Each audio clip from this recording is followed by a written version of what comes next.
Hey, how goes it everyone? Hope you're all doing well. Last year, I put out a video pitching a handful of potential matchups for people to support for the Season 10 Champions ballot, and as it turns out, we're getting something similar for Season 11. But this time, I wanted to zero in on a single matchup that I really wanted to push. My most wanted matchup out of any. Garland from the original Final Fantasy versus Oersted from Live Alive. See, while these ballots are a good opportunity to show support for popular or long-running community favorites, it's just as good an opportunity to get eyes on some diamonds in the rough. This match leans more into the latter camp, but at the same time, the appreciation for it has been bubbling up quite a bit lately, and hopefully this video will help push up that hype even further. Now, there are plenty of other matchups out there vying for your support, and they definitely warrant and deserve it. This video is not here to tell you what you should or should not push for. However, if you're still undecided, looking to add to your support list, or are just curious about this matchup in general, then I hope the idea will have your interest and investment by the time we're done here. Oh, also, just one last heads up before we begin, there will be massive spoilers for both these characters' home games ahead, especially for Live Alive. Please keep this in mind as we go forward. So, without further ado, for your consideration, Garland vs. Oersted. To start, for anyone unfamiliar with these two, just who are they? Garland is the main villain of the original Final Fantasy, first released on the Famicom in 1987 and the NES in 1990. Originally the greatest knight in the Kingdom of Cornelia, Garland would one day become corrupted by his own power, and according to some media, Princess Sarah spurning his affections, leading him to betray his homeland, kidnapping the princess, fleeing to the Chaos Shrine, and demanding the king for control of Cornelia in exchange for his daughter's life. Desperate for aid, the king tasked the Warriors of Light with saving the princess from Garland's clutches, which they did, defeating the turncoat once and for all. Or so they thought. In truth, Garland's corpse was flung 2,000 years into the past by the Four Fiends, creatures born from Garland's hate merging with the elements, thus reviving him as the dreaded demon, Chaos. The Fiends were then sent to the present so they could drain the world's crystals of their power in order to revive their master. One by one, however, they were bested by the Warriors of Light, who followed them into the past to truly put a stop to their evil. Awaiting the Warriors in the heart of this past Chaos Shrine was none other than Garland, who orchestrated everything up to this point with the goal of creating a time loop that would grant him immortality. And after absorbing the Four Fiends into himself, he faced the Warriors one last time as Chaos. Yet, he failed. The time loop was broken, the day was saved, and the heroes returned to a restored present day. It's even said that Garland awaited them on their return, yet we aren't told whether he too was restored. Final Fantasy itself needs no introduction. The original game was incredibly influential, playing a major role in legitimizing and popularizing the role-playing genre, with its more polished graphics and music, and deeper and more engaging story for its time. It's been said here and there that it was originally going to be the final game from Squaresoft due to the company being in dire straits, hence the title, but this is just a myth. Creator Hironobu Sakaguchi just wanted to make a fantasy game with a title that could be abbreviated as FF, originally titled Fighting Fantasy, but changed after there turned out to already be an IP with that name. However, even if the rumor was true, obviously the game's success laid out a different road than expected. Not only was it successful, it became the second most popular RPG franchise in Japan, and over the years, it's become one of the most successful video game franchises of all time, with future releases becoming milestones for the genre and the medium as a whole, as well as beloved classics for generations. As of this video's production, the series' 16th numbered entry was released mere months ago, almost 36 years since it all began. Even then, to this day, the first game is still iconic in many ways, having been remade several times and harkened back to in several more, and for damn good reason, as the world of RPGs would have been vastly different without it.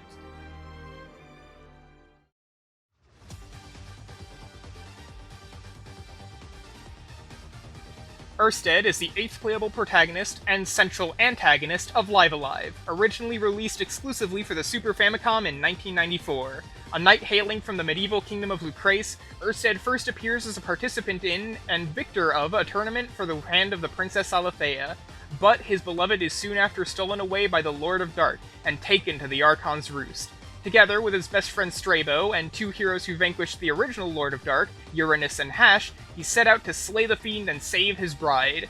However, their quest turned out to be fruitless, and instead, their reward was the deaths of Hash and Strabo.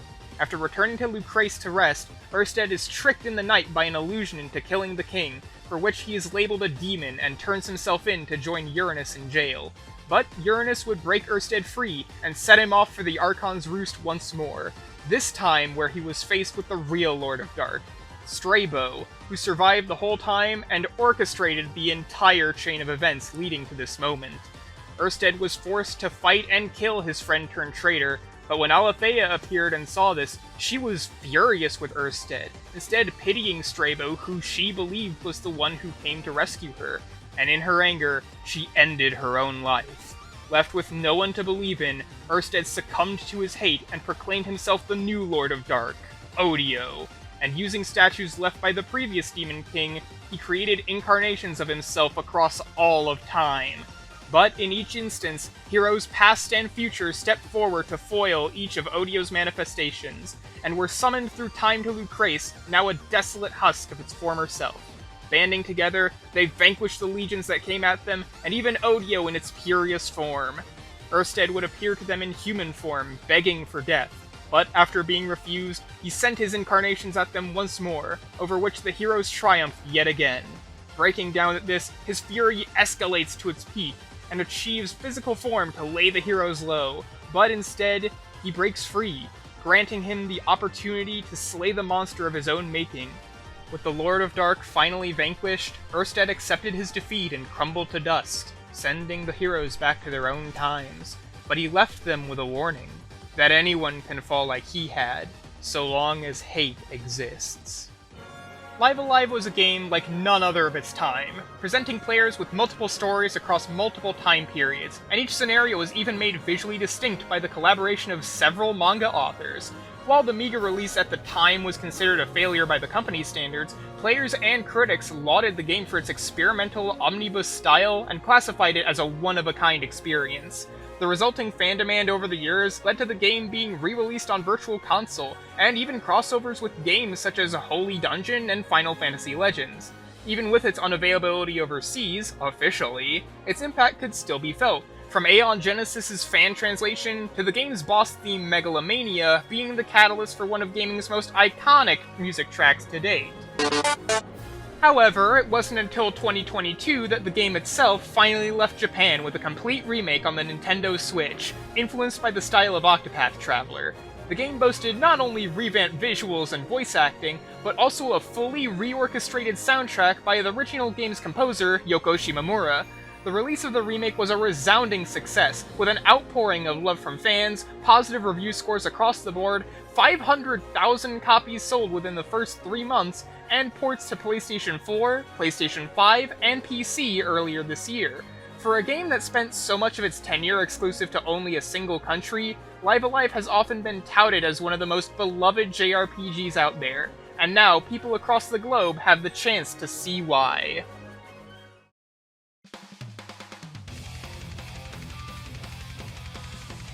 Alright, I know that was a lot to take in, so I'll sum up the commonalities really quick.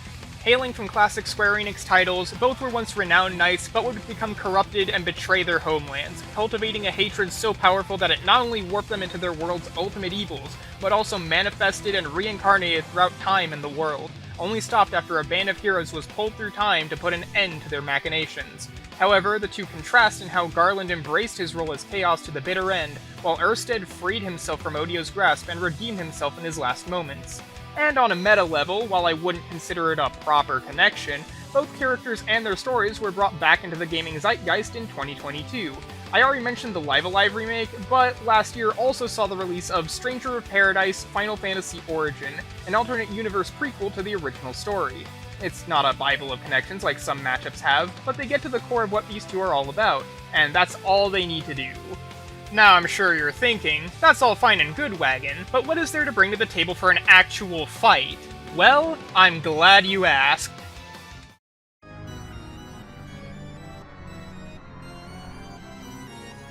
first things first, what can they even do?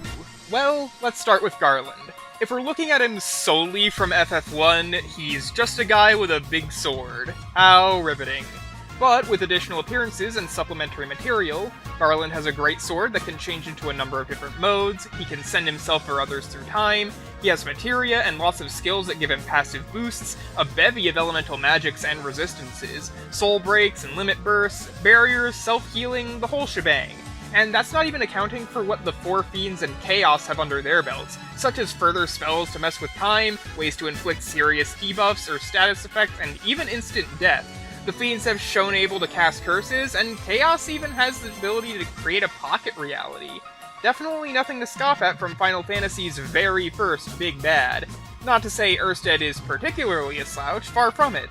Of course, he's a skilled swordsman, but he also has techniques imbued with the element of wind, he can harness spirit to cast a fiery dragon or put foes to sleep, has a demonic art specifically once used against the Lord of Dark, armor and equipment that boosts stats and grants elemental and status resistances, healing items that can remove status effects or boost physical attributes, items that can confuse enemies, harass them with dark forces, or leave damaging tiles when used, and all of this is before Odio comes into play, and he can harness the elements like fire, water, and lightning, inflict devastating status effects like intoxication and petrification, boost his own stats while lowering those of his foes, heal himself, cast swaths of darkness, and fly. He can forcibly drag others through time and even into a rift outside time. He can manipulate space and create pocket realities. He can manipulate and seal away souls. He can interact with and possess his other incarnations, who range from master martial artist, a feudal warlord, and a rogue AI, to a dinosaur, a statue brought to life fueled by liquefacted human remains, and a Union horse possessed by the restless spirits of the US 7th Cavalry. Yes, that is real. On top of all of that, Odio is hate incarnate, and thus is both empowered by hatred and can draw power from that of others, as well as never truly dying so long as hate exists. And should his vessel die, he can corrupt and possess a new one in as brief as mere moments. Also, should Odio be pushed against the wall, or if victory is effectively assured, his ultimate technique is Armageddon, an all-encompassing nuke that reaches to the edges of all creation and wipes the slate clean. Of course, the arsenals and abilities are important, but the storytelling for the fight also comes very naturally to the matchup. For starters, given Garland's status as the quintessential Final Fantasy villain, and Oersted being a subversion of the archetypical fantasy hero, a setup where Oersted vows to vanquish Garland's evil just feels so natural, while also having undertones reminiscent of episodes like Ganondorf vs. Dracula or Sauron vs. Lich King, where it's more of a, hey, that's my seat kind of deal. From there, the progression is really easy to visualize. A sword duel with some magic, Oersted losing himself and turning into Odio, and even some temporal shenanigans leading to a fight involving the Four Fiends and potentially Odio's incarnations, all culminating in a bout between Chaos and Sin of Odio. Imagine Garland absorbing the Four Fiends to turn into Chaos as a way of busting out of Saint Aletheia, probably the most metal attack I've ever seen in an RPG.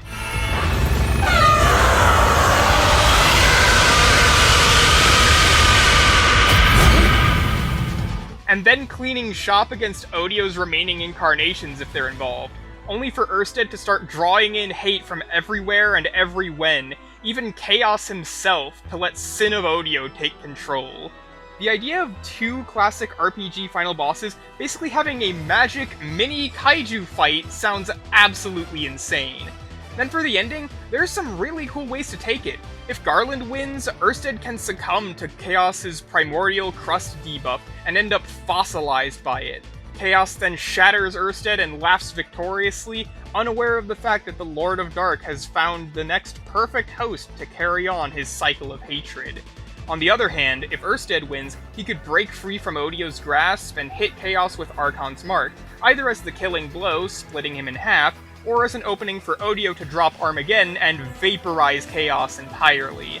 Either way, the fight ends on an ambiguous note as Oersted turns to face Sin of Odio once and for all, mirroring the true ending of Live Alive. Oh, and also, the track would be obviously destined to be fantastic.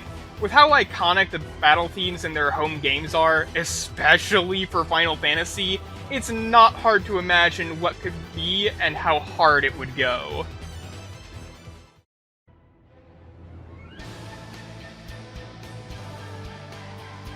One of the biggest and most obvious boons I see from bringing this match to life is that it would finally bring in a character from a Final Fantasy game other than 7.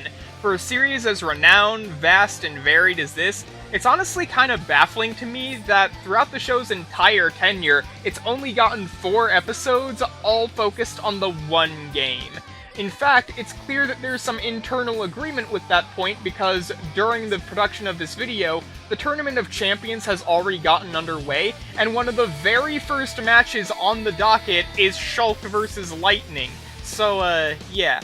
And you can't really go wrong with bringing in the series' very first villain while you're at it.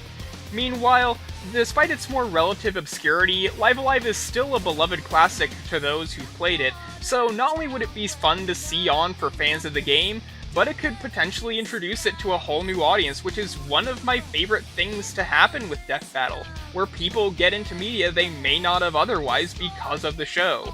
On top of all that, doing this match for Season 11 specifically would be a chance to strike the iron while it's still at its hottest. As mentioned before, last year was when these two were brought back into the public consciousness, but next year will mark the 30th anniversary of Live Alive, and what better way for the show to celebrate than by giving its most pivotal character a go around the horn. Outside of stuff specific to these characters and series, I've noticed Death Battle is sorely lacking in pure villain versus villain matchups, usually only having like 2 on average per season, and that's a crying shame with how many possibilities are out there to fulfill this, so this would be a great opportunity to guarantee that another gets added to the lineup.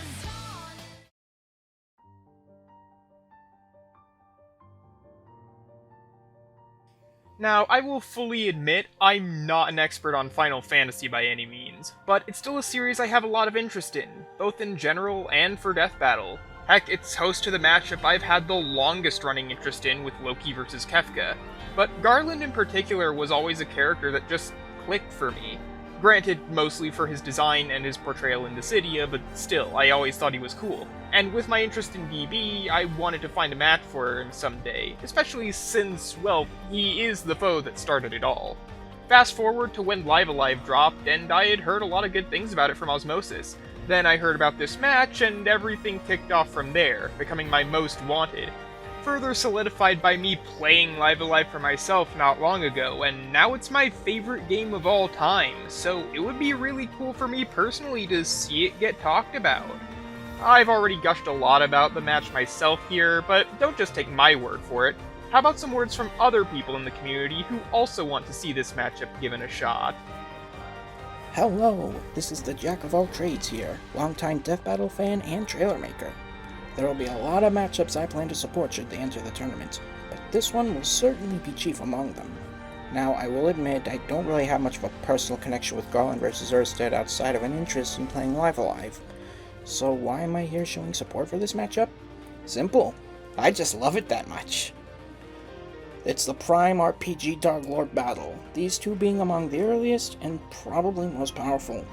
The potential of the start with the Fallen Knights, bringing in the 4 fiends to fight the many incarnations of Odio before Chaos and Odio fully take control, leading to a final clash between the demons controlling the knights, the escalation, the music potential, the Fallen Knight aesthetic, it all just feels so perfect. It feels like a cross between Sauron vs. the Lich King and Darth Vader vs. Obito. Both of those episodes came out amazingly in my opinion. Plus, it'd be nice to spread out the RPG roster in Death Battle, let alone a Final Fantasy game that isn't 7, at the time I'm recording this anyways. So yeah, this battle may be newer to the block, but if my trailer shows anything, it's that this fight would be amazing. So vote for Garland vs. Oersted. You won't regret it. I'm sure by now people have already talked about it before me, unless this clip is the first, which would be kind of funny, but also I hope not. Garland vs. Oersted is cool. You should vote for it if you get the chance, if it appears on the Tournament of Champions. Okay, here's my actual pitch/backstory for it, though. I wanted to find more Final Fantasy matches to get into, specifically non-7, because, you know, we kind of need more of those on Death Battle. We had none, by the way. Well, as of this recording. Unless something crazy happens in Season 10. But basically, Garland vs. Oersted kind of caught my attention because, like, I don't know, it's Dark Lords, it's, no, not Dark Lords, Knights turn Dark Lords, and it's like, oh, that's a pretty cool concept. I mean, there's more to it, but I don't actually know what that is. And essentially, I talked to a bunch of people about it over a couple of months, and it turns out, hey, this matchup was pretty cool. I ended up getting Live a Live on Steam as well, the remake, after you can play the original SNES on Steam. And Live a Live was good. You should play it if you can, if you have money to spare, or you just play it on S emulator. Legally acquired, of course. But yeah, support the matchup. It's peak. I don't think I should be here. No, seriously, I really shouldn't be in this video because I have no experience with Final Fantasy aside from like the previous death battles we've had, and given how memed on Tifa and Sephiroth were, it's fair to say they're not the best sources, and it's even worse about Live Alive, like whose existence I only know because of a Nintendo Direct announcing its import on Switch a while ago, I think. Hell, I don't even know how to pronounce half of the combatants. What is that? Oersted?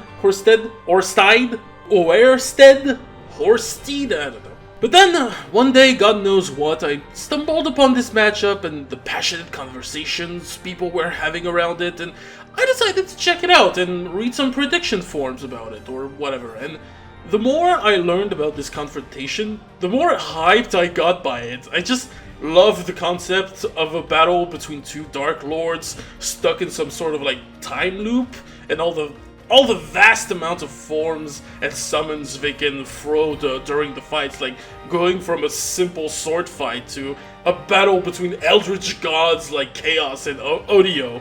Plus, I even have this mental image of how the fight can start, and it's like, Oersted, enter Garland's castle and throne room, and he goes all like, oh, your castle is lost, vampire, actual quote from the game, this is insane, and all you see is Garland, sitting on his throne, not listening to anything he's saying, and he's just playing that one Limp Bizkit song, you know? Or a parody of it, completely out of character, and then he crushes the phone, and the real music and the real battle begins. For that one stupid meme alone, now I want to see it now. So yeah, I shouldn't be here. Yet here I am, rooting for it. You go, guys. I got introduced to this matchup as well as Live Alive in general from a friend who really likes this idea. I didn't really know the connections, but the game interested me enough for me to decide to go in blind and see if I could just piece things together myself. When I finally got the game from Steam's summer sale, it was amazing. One of the best RPGs I ever played. When I beat the first 7 chapters, I finally got to check out the Middle Ages and see what Oersted's deal was. His chapters started out seemingly simple and once again disconnected from the other chapters, but it hit me with subversion after subversion, and eventually I was just left completely speechless by the end.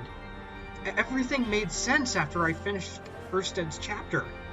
How the chapters all connected, why so many people consider this one of the best chapters in the game, and of course, why him versus Garland made sense. Not only did Oersted become one of my favorite characters in gaming, but I think it's a great game that more people should play. So that's one of the reasons I'd really like to see Death Battle cover this, since I think it could get more people into the game. Another reason I want this as a Death Battle is because I just think there's just that much cool stuff they could do with the fight animation. I imagine it'd start out as a duel in their base forms, letting their sword techniques clash with one another, but Garland's magic and his great sword's various weapon modes could also keep Oersted on edge to allow for an interesting dynamic. At one point, you could even have Garland change to dual-wielding swords to clash with Oersted, who only uses one sword. Maybe Garland could keep Oersted at a distance with his magic for some time, but Oersted fires back with his own range techniques, or even closes the gap between them using Heavenly Strike. Hell, maybe Oersted could use Dragon Soul, only for Garland to counter the fiery dragon by washing it away with Tsunami. Eventually, at least around the second half's beginning, you'd have to have Oersted get back into a corner and turn into Odio. But I'd at least love to see Odio use Saint Althea to overwhelm Garland and force him into chaos. Then, when Chaos manages to reduce Odio back to Oersted, Oersted's able to feel the hatred radiating from Chaos and uses it to, and all the other hatred in the world to turn into Sin of Odio, leading into a climactic third act. They continue to deal as much damage as they can to each other while possibly inflicting status effects to wear each other down, until eventually they're on their last legs, leading into a finisher where they both charge at each other with their last attacks. If Oersted wins, you could have an inner monologue just before the final clash that leads into him jumping straight out of Odio, catching Chaos off guards just long enough to finish him with Archon's mark. As he lands on one knee with Chaos's remains, he turns around to face a weakened Odio. The fight ends on an ambiguous note, as Oersted is now determined to slay the monster of his own creation. Anyways, I love this idea. If my rambling wasn't a dead giveaway, this is my 15th most wanted matchup. It absolutely deserves to win the champion ballot in my opinion, so please let this win. This is a matchup that I've heard about for a while, but never really got. Then I played Live Alive and Final Fantasy, and everything just kinda clicked for me. I finally got the matchup, and the more I thought about it, the more I liked it. Safe to say, it's now a personal favorite of mine. The main things I really like about this matchup are the storytelling potential, and the sense of escalation the fight can have. Setting up the fight as a standard fantasy battle, the brave knight, Oersted, battling the evil villain, Garland, and incorporating Oersted's fall from grace into it, summoning the power of Odio as he grows more and more desperate to defeat Garland. Eventually, it culminates in a final clash between Chaos and Sin of Odio, with time and space breaking apart around them. You can even have a moment where Garland summons the four fiends to help him out, but then Odio sends them all throughout time to battle his many incarnations. So, yeah, the potential this MU has is through the roof. It'd be really awesome to see this matchup happen, so please support it if you can. The reason I love this matchup so much is cause Oersted is my favorite villain in fiction. Since I played Live Alive, I loved his story and his downfall and such. And when I found Garland out at first, I thought it was just cool. But as time goes on and I looked more and more into Garland's arsenal, I grew to love the idea. I really like the dynamic and how it lets you use Oersted different incarnations and the climax, having it be Chaos versus Sin of Odio. And the theme is pretty simple but overall effective, with it covering their stories well overall. The matchup covers everything I want in a Oersted matchup and then some. There's a good reason it's one of my favorite matchups of all time. Admittedly, I'm not the biggest Final Fantasy fan. I mostly have some basic knowledge about some stuff in the series, and I haven't played Live Alive yet, since I really want to play it, but my huge backlog says hi. But what I do know is that this MU just goes insanely hard with all the sheer amount of potential it has dynamically and music-wise, and Def gets my support. Before we close things out, I want to give a special lead-in to the final testimony for today. See, one thing I didn't mention is that a big part of why I became so interested in Live Alive in the first place was because of my friend Cristy, who you may have seen on the channel already if you've seen my non-DB stuff. I think a lot of good discussion was had. Wagon, I will be finding your address, and I will be hunting you down. For which opinion? Yes. Live Alive is a game that's meant a lot to her since playing it, even more so than it does for me. And if it weren't for her, I wouldn't be here putting this whole campaign together.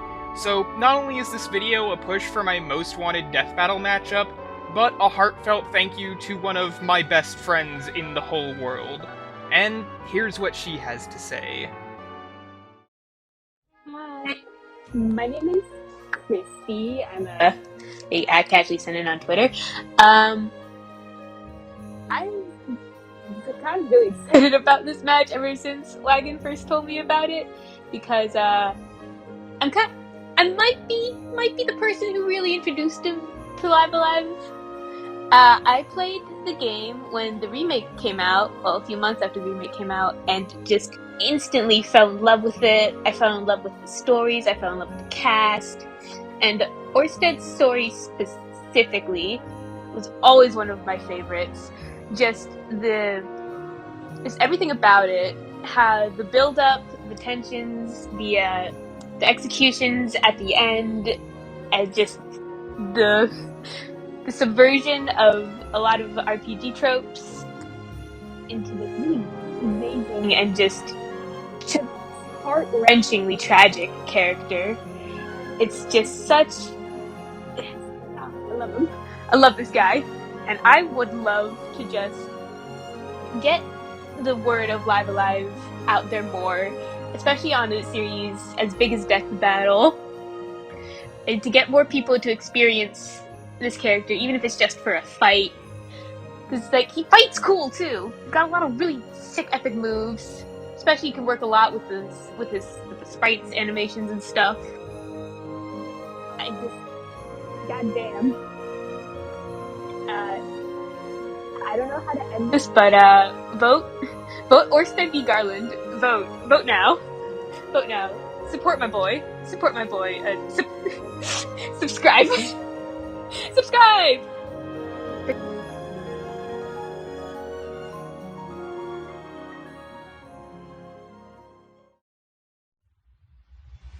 Thus ends the lesson. Huge thanks to everyone who provided testimonies for the last section of this video. I will have their socials linked in the description for you to check out, at least for those who had stuff they wanted to plug.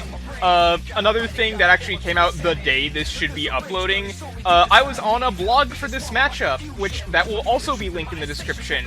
Huge thanks again to everyone who helped out with that. Go check it out yourself if you have the time. And thank you for making it all the way through this monster of a video. This is, again, not meant to be like, oh, you need to support this matchup. No, this is more of like a general interest kind of thing, and hopefully I piqued your interest and got your support in the matchup. That would be very nice, and if not, well, hey, you can't say I didn't try. Yeah, I don't really know how else to close this video. Thanks again, and, like, comment, subscribe, do all that good stuff. Spread this around, especially this more than a lot of other stuff on here. I really do want to get the word out about this. And, hopefully I will see you around for the next videos that I make. Stay safe out there, and have a good one!